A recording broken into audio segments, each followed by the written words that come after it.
changes that are upon us right now, you know, from the planning of the cove, but also all the other challenges that Bob has mentioned in terms of, you know, what's happening around affordability, what's happening around peak oil, what's happening around global warming. All of these kinds of things are really challenging the, not the philosophies and objectives of the OCP, but rather some of the policies within it. So that is being considered. There's no specific plan to do that right now, but there's been a discussion about that. Okay? Yeah, just to add to that, a couple of things. One, when the Snug Cove Village Plan was done in 2006, that actually constituted an OCP review of that area, of the community plan. I was very much involved with the last one from 92 to 95. I was chair of the APC at the time when it came together. And it is truly a painful, excruciating process to go through a full OCP review. And while I think it is overdue, and I think it's now the one that we have, while in general strokes it is still very valid, and as much so as it was then, there are its application and some of the underlying principles maybe bring into question certainly the compact community concepts, our whole notions of density, the fact that it's based on landscape analysis done from the 70s, and there may be other factors that should be looked at, and technology changes in the way that an actual document looks in today's digital age means that it really is suffering from its age. And speaking to that meeting, that APC meeting which I was at also, I think they want to do a scan to just look for those areas within the OCP that do need attention and make recommendations back there. But I really feel that yes, it was overdue, but boy, it's something of trepidatious to get into. We're going to have to do it. So Lisa, last word to Lisa.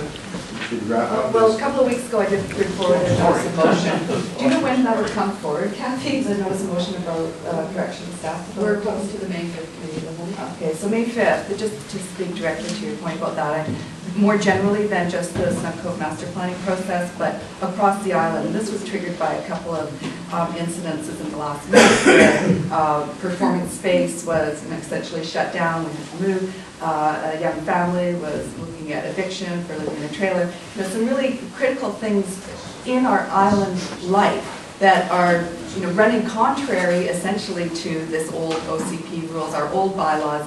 And so the notice of motion is just to direct staff to take a look at our OCP and bylaw regulation and see where those issues, those highlighted issues are in conflict, and let's address those ones quickly so that we don't repeat this over and over again. If you can't do a full-blown OCP review, at least look at those really crucial issues.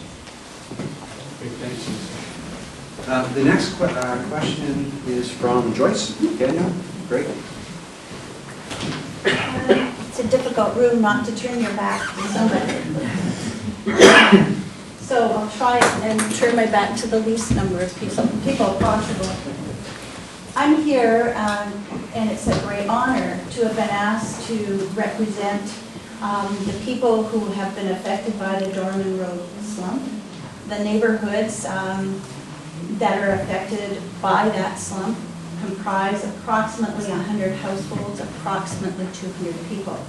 They've asked me to present to council a petition.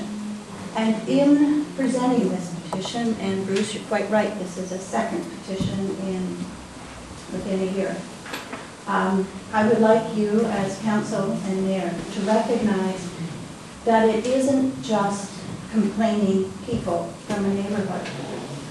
We regard the municipal tax base as our money, and that we are responsible for ensuring that our money, as for the whole island, is spent well and wisely. The last time I spoke to you, I said, what kind of risk assessment have you done? You've closed part of a road because it is a hazardous slope. What kind of risk assessment have you done if that slope goes and takes with it the rest of the road? What are you doing to plan for evacuation, emergency, etc.? We haven't had a response to that question, and in fact, the utility company has proceeded to dig into what remained of a good road. we now have the potential of, if that road goes, taking with it the power for the entire island.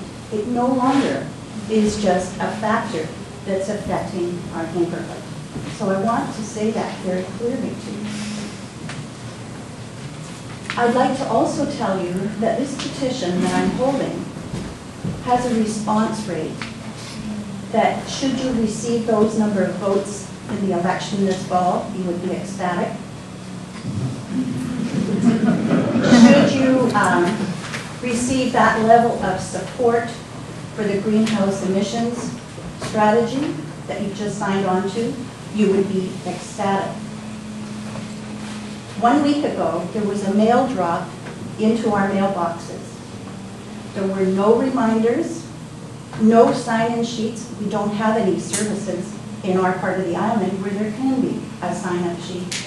And there was no door-to-door. There were no sign-up sheets on the buses because we don't have buses. This was a simple mail drop. We received from the approximately 200 people, which of course include children, 95 sheets, and they are still coming in. 95 signatures from 1 week ago. I think that says to you, these people are serious. I don't want to embarrass you, so I'm not going to ask you to do this. But I would be kind of curious to find out how many of you, after our last petition, actually drove the road in the winter, in the summer, etc. So I'm not going to ask you. The other thing that I'd like to say to you is that we are going to, when you finally do get around to doing this road, we are going to have to go through another serious disruption to life going back and forth. I don't think that was considered. And it's annoying, to say the least. So, I would like to make a lot of personal comments, but I'm not going to. Instead, and one of those personal comments would be, I tend to be somebody that looks for solutions instead of criticizing. That happens to be my way of life. Sometimes, though, it's important to be a sore thumb. So here I am. I will read to you the petition. Whereas in 2005, the municipality closed the north lane of Dorman Road in response to geotechnical comments about the instability of the road along Crippen Park. And municipal staff indicated Dorman Road would be repaired and reopened to two-lane traffic once a geotechnical report had been received, and the municipality received the geotechnical report in September 2007. And council has included sufficient funds in the 2008 capital budget to rebuild Dorman Road and reopen it to two-lane traffic. And whereas although Dorman Road is being paved in April 2008, municipal staff have not prepared any surveys or plans as directed by council in January 2008 to repair and reopen Dorman Road to two-lane traffic in 2008.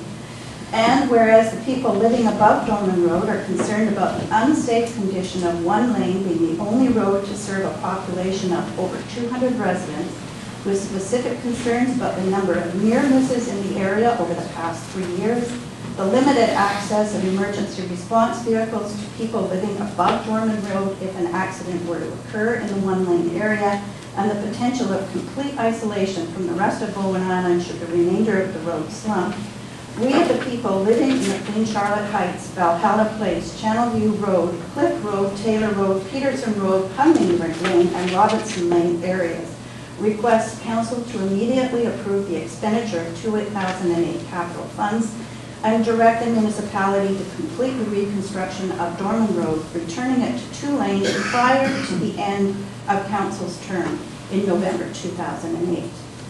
I would also like to tell you that there were many different comments that came in with this petition, and I need to honor them.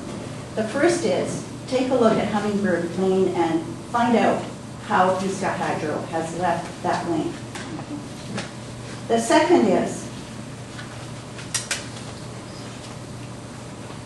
it isn't just people that live on the island that are concerned, and